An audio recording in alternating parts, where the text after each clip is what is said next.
ছাত্রদের আন্দোলন যারা শুরু করেন তখন একটা আমাদের সবাই ধারণা করেছি যে ছাত্রদের আন্দোলন একটা অহিংস আন্দোলন। তারা আন্দোলন করবে তাদের দাবির জন্য এবং আমরা তাদের দাবির প্রতি সবসময় সহানুভূতি আমাদের ছিল। আমরা 2018-তে এই দাবি উঠেছিল, তখনই আমরা স্পষ্ট করে বলে দিয়েছিলাম যে আমরা ওই যে কোটাটা, সেই কোটাটা আমরা তখনই কয়েক সেক্টরে বিলুপ্ত করে দিয়েছিলাম। আমাদের সবাই তখন সনন্দে এই এই আন্দোলনকারীরা ফিরে গিয়েছিলেন। মহামান্য হাইকোর্ট সংক্ষুব্ধ হয়ে কয়েকজন মুক্তিযোদ্ধা সন্তান এটার বিরুদ্ধে তারা রিট আবেদন করেছিলেন। হাইকোর্ট সেখানে একটা সিদ্ধান্ত দিয়েছিলেন।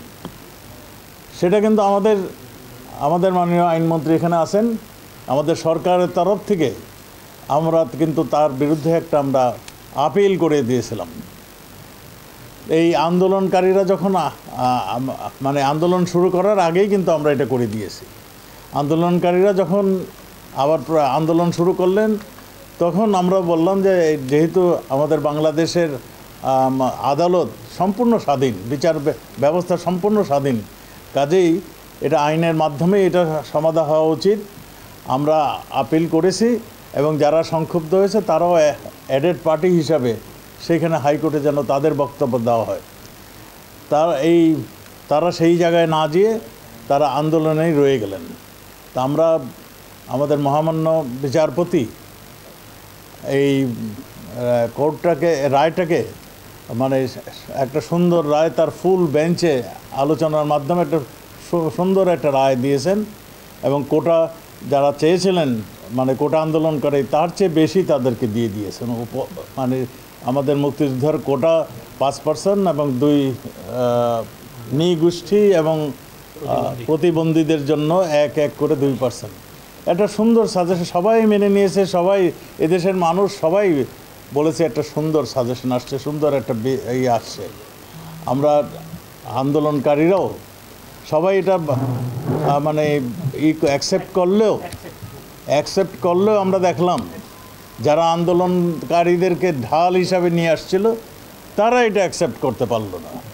তারা নানান অজুহাতে আন্দোলনকারীদেরকে প্রভাবান্বিত করে তাদেরকে জোর করে অন্য ধরনের আওয়াজ তখন তোলা শুরু করল।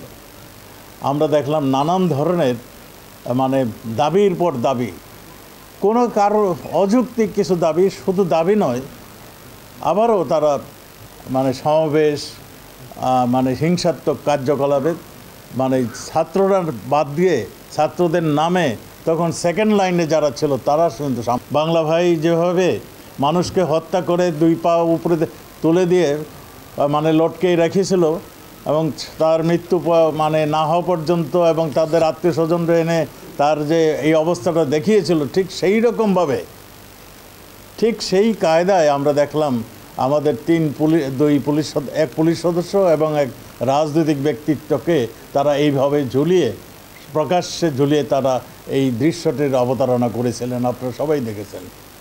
এই আন্দোলনে এই পর্যন্ত আমাদের কাছে যা আসছে, আমরা হাসপাতাল এবং আমাদের থানায় যে সমস্ত রেকর্ড আছে সেই রেকর্ড অনুযায়ী 150 জনের আমরা সুনিশ্চিত। আমরা সবার জন্য দুঃখ প্রকাশ করছি। এই 150 জনের মধ্যে এখানে পুলিশ সদস্য রয়েছে, এখানে সাংবাদিকরা রয়েছে, এখানে আমাদের রাজনৈতিক কর্মীরা রয়েছে, সাধারণ পথচারী রয়েছে এবং কয়েকজন ছাত্রও রয়েছে। তাদের জন্য সবার জন্য আমরা দুঃখ প্রকাশ করছি। আমরা সেই জন্য আজকে সারা দেশে আমরা শোক দিবস হিসাবে আমরা এই দিনটি পালন করেছি।